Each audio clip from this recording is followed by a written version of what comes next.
Amerika.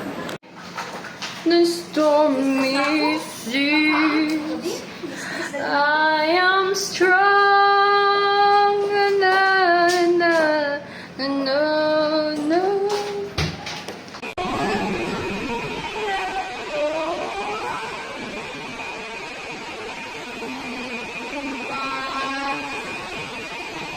This category aims to provide the franchisees the basic knowledge and skills to manage their franchise business units. So this includes leadership skills such as planning, organizing, leading, and controlling resources. Second, we have the motivational techniques such as the organization may set clear goals and provide incentives and recognition for their hard work of their I'm always ready. and lastly, the other management tools such as the SWOT analysis to identify their strengths, weakness, opportunities, and threats for the